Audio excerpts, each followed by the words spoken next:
നമസ്കാരം. ഒരു American president ഒരിക്കൽ അദ്ദേഹം പറഞ്ഞ കാര്യങ്ങൾ ദിവസങ്ങൾക്കുള്ളിൽ മാറ്റി പറയേണ്ടി വന്നിരിക്കുന്നു, അഥവാ തിരുത്തി പറയേണ്ടി വന്നിരിക്കുന്നു. എന്താണ് സംഗതി എന്ന് ചോദിച്ചു കഴിഞ്ഞാൽ, നമുക്കെല്ലാവർക്കും അറിയാവുന്ന പോലെ തന്നെ ഇന്ത്യയും പാകിസ്ഥാനും തമ്മിൽ സംഘർഷ ദിവസങ്ങളുണ്ടായിരുന്നു. അങ്ങനെ സംഘർഷ ദിവസങ്ങളിൽ ഒരു ദിവസം പെട്ടെന്ന് സീസ് ഫയർ അഥവാ വെടിനിർത്തൽ ഈ രണ്ട് രാജ്യങ്ങളും തമ്മിൽ പരസ്പരം, അതായത് അവരുടെ DGMO വഴി സംസാരിച്ച് വെടിനിർത്തലിലേക്ക് വരുന്നു. ഈ വെടിനിർത്തൽ നമ്മുടെ രാജ്യം ഔദ്യോഗികമായിട്ട് പ്രഖ്യാപിക്കുന്നതിന് മണിക്കൂറുകൾക്ക് മുമ്പ് അമേരിക്കൻ പ്രസിഡന്റ് തൻ്റെ സോഷ്യൽ മീഡിയ ഹാൻഡിൽ കൂടി എക്സിലൂടെ ഇന്ത്യയും പാകിസ്ഥാനും കൂടി വെടിനിർത്തലിന് തയ്യാറാവാൻ പോകുന്നു, അമേരിക്ക ഈ ചർച്ചയിൽ നേരിട്ട് ഇടപെട്ടിട്ടുണ്ട്, രാത്രി മുഴുവൻ ചർച്ച ചെയ്തു, അങ്ങനെയാണ് ഈ വെടിനിർത്തലിലേക്ക് വന്നത് എന്ന തരത്തിൽ ഒരു പ്രസ്താവന നടത്തുന്നു. അതിനുശേഷം മണിക്കൂറുകൾക്ക് ശേഷമാണ് നമ്മൾ ഔദ്യോഗികമായിട്ട് ഈ സീസ് ഫയറിന് സമ്മതിച്ചത്.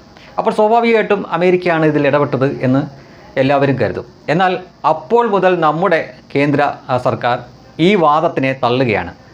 മൂന്നാമതൊരു രാജ്യം ഇതിൻ്റെ ഇടയിൽ കയറാൻ സമ്മതിച്ചിട്ടില്ല, അതിൽ ഞങ്ങൾ ഒരിക്കലും സമ്മതിക്കില്ല.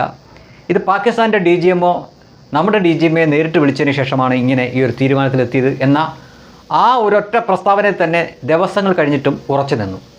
ഒടുവിൽ ഡൊണാൾഡ് ട്രംപ് തന്നെ അത് തിരുത്തുകയാണ്.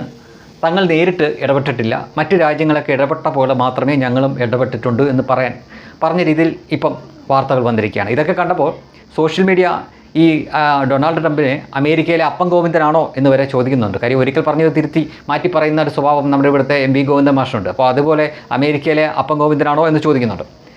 അപ്പോഴും സ്വാഭാവികമായിട്ടും നിങ്ങളിൽ പലർക്കും ഒരു സംശയമുണ്ട്, എങ്ങനെ അമേരിക്കൻ പ്രസിഡന്റിന് ഇന്ത്യയും പാകിസ്ഥാനും തമ്മിൽ വെടിനിർത്തലിലേക്ക് പോവും എന്ന് മനസ്സിലായി.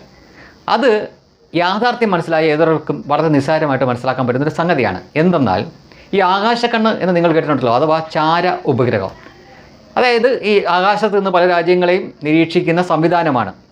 ഇതുള്ള രാജ്യമാണ് അമേരിക്ക, ചൈന, റഷ്യ, നമ്മുടെ ഇന്ത്യ, ഇസ്രയേൽ, അല്ലെങ്കിൽ മറ്റ് ചില രാജ്യങ്ങൾക്കൊക്കെ ഈ ചാര ഉപഗ്രഹങ്ങളുണ്ട്. സ്വാഭാവികമായിട്ടും രണ്ട് ആണവ ശക്തികൾ തമ്മിൽ സംഘർഷം നടക്കുമ്പോൾ നമ്മൾ അവരുടെ കിരാന ഹിൽസിൻ്റെ അവിടെ അടിച്ചു എന്ന് പറയുന്നു. നമ്മൾ ഔദ്യോഗികമായിട്ട് എന്തായാലും അത് സമ്മതിച്ചിട്ടില്ല, സമ്മതിക്കാനും പോകുന്നുണ്ടെന്ന് തോന്നുന്നില്ല. പക്ഷേ യുദ്ധവിദഗ്ധരൊക്കെ ഏതാണ്ട് ആ ഒരു സാധ്യത തന്നെയാണ് പറയുന്നത്. അപ്പോൾ അങ്ങനെ വരുമ്പോൾ അങ്ങനെ ചെയ്തിട്ടുണ്ടോ എങ്കിൽ അമേരിക്കയ്ക്കോ റഷ്യയ്ക്കോ ചൈനയ്ക്കോ ഒക്കെ അത് തിരിച്ചറിയാൻ വലിയ പാടൊന്നുമില്ല, നമുക്കും തിരിച്ചറിയാൻ പറ്റും. പക്ഷേ നമുക്ക് അപ്പോഴേക്കും ഇങ്ങനെ സംഭവിച്ചു കഴിഞ്ഞ ശേഷം നമുക്ക് മുൻകൈ എടുത്ത് ഒരു വെടിനിർത്തലിലേക്ക് പോകാൻ പറ്റില്ല. കാരണം നമ്മൾ വെയിറ്റ് ചെയ്യും അവരിങ്ങോട്ട് വരാൻ. അതാണ് സംഭവിച്ചത്. അപ്പോൾ അമേരിക്കയ്ക്ക് മനസ്സിലായി ഇങ്ങനെ അവിടെ ഒരു സംഭവം നടന്നിരിക്കുന്നു, ആണവ വികിരണം ഉണ്ടാവുമോ എന്നുള്ള ഒരു സംശയം ഇന്ത്യക്കും കാണും, പാകിസ്ഥാനും കാണും. പാകിസ്ഥാൻ അതിൻ്റെ യാഥാർത്ഥ്യം അറിയത്തുള്ളൂ. അപ്പോൾ സ്വാഭാവികമായിട്ട് ഇങ്ങനൊരു സംഭവം നടന്നിട്ടുണ്ടെങ്കിൽ രണ്ടു പേർക്കും ഈ വെടിനിർത്തലിലേക്ക് പോയേ പറ്റൂ, ഇന്ത്യക്ക് പ്രത്യേകിച്ചും. പാകിസ്ഥാൻ പോയില്ലെങ്കിൽ ഇന്ത്യക്കാണ് ശരിക്കും പറഞ്ഞു കഴിഞ്ഞാൽ വെടിനിർത്തലിലേക്ക് പോകേണ്ട ഒരു ആവശ്യം വരുന്നത്. അതിൻ്റെ കാരണം എന്തെന്ന് ചോദിച്ചാൽ, ഞാൻ മുൻ വീഡിയോയിൽ സൂചിപ്പിച്ചിട്ടുള്ളതാണ്, ഒരു ഭീകര കേന്ദ്രത്തിലേക്കോ അല്ലെങ്കിൽ ഒരു സൈനിക കേന്ദ്രത്തിലേക്കോ നമ്മൾ മിസൈലോ ബോംബോ ഒക്കെ ഇടുന്ന പോലെയല്ല. കാരണം അവിടെ നമുക്ക് കോടാനുകോടി രൂപയുടെ നാശനഷ്ടം ഉണ്ടാക്കാൻ പറ്റും. പക്ഷേ അവിടെ ഈ നഷ്ടപ്പെടുന്ന, അവിടെ നമുക്ക് തറക്കാൻ പറ്റുന്ന ജീവനുകൾക്ക് ഒരു പരിധിയുണ്ട്. 100 അല്ലെങ്കിൽ 200 എന്നുള്ള രീതിയിൽ നമുക്ക് ഒരു പരിധിയുണ്ട്. പക്ഷേ അങ്ങനെയല്ല, ഒരു വലിയ രീതിയിലുള്ളൊരു ആണവ ചോർച്ചയൊക്കെ ഉണ്ടായിക്കഴിഞ്ഞാൽ ഈ 10, 100, 200 ആൾക്കാരായിരിക്കില്ല അതിൽ പെട്ടുപോകാൻ പോകുന്നത്, അല്ലെങ്കിൽ ജീവൻ പോകാൻ പോകുന്നത്. 1000 ആവാം, 10,000 ആവാം, ലക്ഷങ്ങളാവാം. അങ്ങനെ എങ്ങാനും സംഭവിച്ചാൽ ഇപ്പോൾ നമ്മളെ ഈ സപ്പോർട്ട് ചെയ്യുന്ന സകല രാജ്യങ്ങളും തിരിയും, ഇന്ത്യ വില്ലനാവും. നരേന്ദ്രമോദി ഒരുപക്ഷെ ലോകം കണ്ട വലിയ ക്രൂരനാണ് എന്ന് ഭാവി തലമുറയെ കൊണ്ട് പഠിപ്പിക്കും അവർ. അപ്പോൾ അങ്ങനെ വരുമ്പോൾ നമുക്കറിയില്ല എന്താണ് അവിടെ സംഭവിക്കുന്നത്, അല്ലെങ്കിൽ അതിനുശേഷം എന്താണ് സംഭവിക്കുന്നത് എന്ന് നമുക്കറിയില്ല.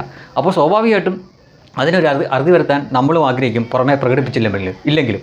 അപ്പോൾ എന്താണ്, അവരുടെ വിളി വരാൻ വേണ്ടി നമ്മൾ കാത്തിരിക്കും. സ്വാഭാവികമായിട്ടും അവരുടെ വിളി വന്നു, അവരുടെ വിളി വരികയും നമ്മളതിനോട് പ്രതികരിക്കുകയും ചെയ്തു. അങ്ങനെ സീസ് ഫയറിലേക്ക് പോയി. അപ്പോൾ ഇത് മനസ്സിലാക്കാൻ, അവിടെ ഇങ്ങനൊരു സംഭവം നടന്നിട്ടുണ്ടെന്നും അവിടെ ആണവ ചോർച്ച ഉണ്ടാവാൻ സാധ്യതയുണ്ടെന്നും മനസ്സിലാക്കാൻ അമേരിക്കൻ പ്രസിഡന്റിന് പറ്റും, റഷ്യയുടെ പ്രസിഡന്റിനും പറ്റും, ചൈനയുടെ പ്രസിഡന്റിനും പറ്റും, ഒരുപക്ഷേ ഇസ്രായേലിനും ഒക്കെ പറ്റും. പക്ഷേ അവരൊക്കെ ഇങ്ങനെ ക്രെഡിറ്റ് എടുക്കാൻ വേണ്ടിയിട്ട് ഞങ്ങളുടെ കഴിവുകൊണ്ടാണെന്ന് പറഞ്ഞുകൊണ്ട് മുന്നേ ചാടി വരത്തില്ല. ട്രംപ് അങ്ങനെ മുന്നേ ചാടി വന്നു. അതാണ് യഥാർത്ഥത്തിൽ സംഭവിച്ചത്.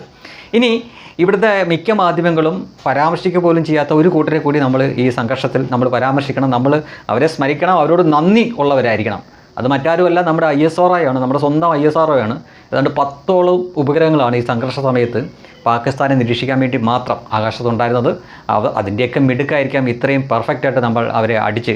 ഇപ്പോൾ ലോകം സമ്മതിക്കുന്നുണ്ട് ഇന്ത്യയാണ് വിജയിച്ചതെന്നും അവർക്കാണ് ഏറ്റവും കൂടുതൽ നഷ്ടം ഉണ്ടായെന്നും ഇപ്പോൾ ലോകം സമ്മതിക്കുന്നുണ്ട്. ആദ്യം കുറേ സോഷ്യൽ മീഡിയ തള്ളുകളും മറ്റും ഉണ്ടായിരുന്നു. പക്ഷേ സ്വാഭാവികമായിട്ടും കുറച്ച് ദിവസങ്ങൾ കഴിയുമ്പോൾ എന്താണ് യാഥാർത്ഥ്യം എന്ന് അറിയാൻ പറ്റുമല്ലോ. കാര്യം അത് ഒളിച്ചു വെക്കാൻ പറ്റുന്ന കാര്യമല്ലല്ലോ. ഇപ്പോൾ ഒരു വിമാനത്താവളം തകർത്തത് അല്ലെങ്കിൽ ഒരു സൈനിക കേന്ദ്രം തകർത്തത് എങ്ങനെയാണ് ഒരു പർദ്ദയായിട്ട് മൂടി ഒളിച്ചു വെക്കാൻ പറ്റുന്ന കാര്യമില്ല. ഇപ്പോൾ നമ്മുടെ ഈ പഞ്ചാബിലുള്ള ആദംപൂരിലെ ഈ സൈനിക താവളം, വ്യോമത്താവളം അവർ തകർത്തു എന്ന് അവകാശപ്പെട്ടു. നമ്മുടെ പ്രധാനമന്ത്രി എന്താ ചെയ്തത്?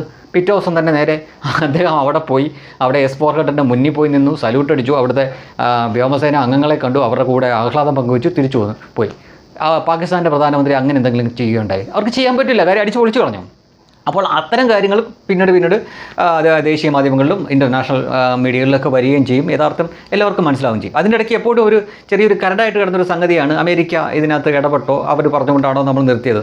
അങ്ങനെയല്ല, അവർക്ക് ഈ യുദ്ധം നിരീക്ഷിച്ചുകൊണ്ടിരുന്നു, അവർക്ക് ഈ ചാരക്കണ്ണുകളും മറ്റുമൊക്കെ ഉണ്ട്.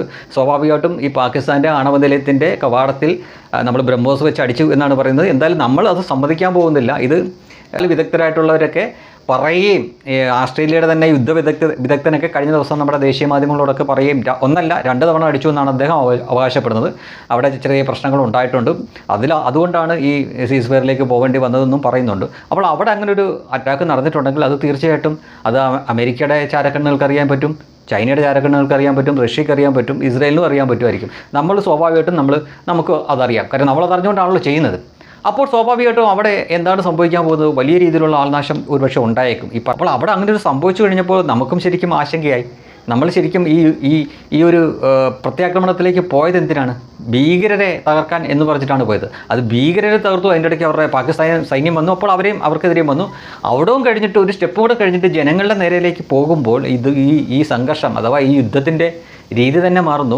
അപ്പോൾ അതുവരെ നമ്മുടെ കൂടെ നിന്നവർ നമുക്കെതിരാവും. കാരണം നമ്മൾ സാധാരണ ജനങ്ങളെ ആയിരക്കണക്കിന്, പതിനായിരക്കണക്കിന്, ലക്ഷക്കണക്കിന് കൊന്ന ഒരു രാജ്യമായിട്ട് മാറും. അപ്പോൾ അത്തരം സംഗതിയിലേക്കൊന്നും പോയില്ല. അപ്പോഴേക്കും വെടിനിർത്തലായിക്കഴിഞ്ഞും ഏതാണ്ട് ഒരു ദിവസം 24 മണിക്കൂറോളം നമ്മുടെ ഭാഗത്തു നിന്നൊരു നിശബ്ദതയുണ്ടായിരുന്നു. അത് പലരും ശ്രദ്ധിച്ചിട്ടുണ്ടായിരിക്കാം. കാരണം ഈ വെടിനിർത്തിക്കഴിഞ്ഞും അവർ കുറേ ഡ്രോണും മറ്റുമൊക്കെ ഇങ്ങോട്ട് വിട്ടു. അതിന് നമ്മൾ പ്രതികരിച്ചില്ല. കാരണം നമ്മൾ അപ്പോഴേക്കും അറിഞ്ഞു കഴിഞ്ഞു അവിടെ ഈ കിരാന ഹിൽസിൻ്റെ അവിടെ എന്തോ സംഭവിച്ചിരിക്കുന്നു എന്ന് ചെയ്താൽ നമുക്കറിയാമായിരിക്കും. അതുകൊണ്ട് നമ്മളൊരു 24 മണിക്കൂറോളം കാത്തിരുന്നു. പിന്നീട് നമ്മുടെ പ്രധാനമന്ത്രി തന്നെ നേരിട്ട് നമ്മളോട് സംസാരിക്കുകയുണ്ടായി. അതിനുശേഷം നമ്മൾ മറ്റൊരു സ്റ്റേജിലേക്ക് സ്റ്റാൻഡ് എടുത്തു. ഇനി ആ കിരാന ഹിൽസിൽ എന്ത് തന്നെ സംഭവിച്ചാലും അതിൻ്റെ ഉത്തരവാദിത്വം പാകിസ്ഥാനാണ്, നമുക്കില്ല. കാരണം ഇപ്പോൾ സീസ്ഫയറിലാണല്ലോ. മറിച്ച് സംഘർഷം നടന്നുകൊണ്ടിരിക്കുന്ന സമയത്താണ് അവിടുത്തെ ആണവ നിലയത്തിന് ചോർച്ചയുണ്ടാവുകയും ഒരുപാട് ആളുകളും ഒക്കെ കൊല്ലപ്പെട്ടാൽ നമ്മൾ വില്ലൻ റോളിൽ നിൽക്കേണ്ടി വരും. നരേന്ദ്രമോദി ശരിക്കും നായകൻ എന്നുള്ള ആ പരിവേഷത്തിൽ നിന്ന് നേരെ വില്ലൻ പരിവേഷത്തിലേക്ക് പോകും. അതൊന്നും ഉണ്ടായില്ല. അപ്പോൾ ഇത്തരം കാര്യങ്ങളൊക്കെ ഈ ആകാശ കണ്ണുകൾ വെച്ച് നോക്കിക്കൊണ്ടിരിക്കുന്ന രാജ്യങ്ങൾക്ക് അറിയാൻ പറ്റും. അത് അവസരം നോക്കി ശരിക്കും ട്രംപ് മുതലെടുത്തതാണ്. പിന്നീട് ഇന്ത്യ അതിൻ്റെ ഒപ്പം നിന്നില്ല. മോദി ഒരു പരാമർശം പോലും നടത്തിയില്ല. വിദേശകാര്യമന്ത്രിയും നമ്മുടെ സൈനിക തലവന്മാരുമൊക്കെ ആവർത്തിച്ച് ഈ ട്രംപിൻ്റെ അവകാശവാദം തള്ളിക്കളഞ്ഞു. അങ്ങനെ അവസാനം ട്രംപ് തന്നെ അത് തിരുത്തേണ്ടി വന്നു. ചുരുക്കത്തിൽ ഒരു അമേരിക്കൻ പ്രസിഡന്റിനെ പോലും പറഞ്ഞ കാര്യങ്ങൾ തിരുത്താനും മാത്രം ശക്തിയുള്ള, അതിനുള്ള കഴിവുള്ള ആളുകളാണ് ഇപ്പോൾ ഇന്ത്യ ഭരിക്കുന്നത് എന്ന് ഏറ്റവും ലളിതമായിട്ട് പറയാം.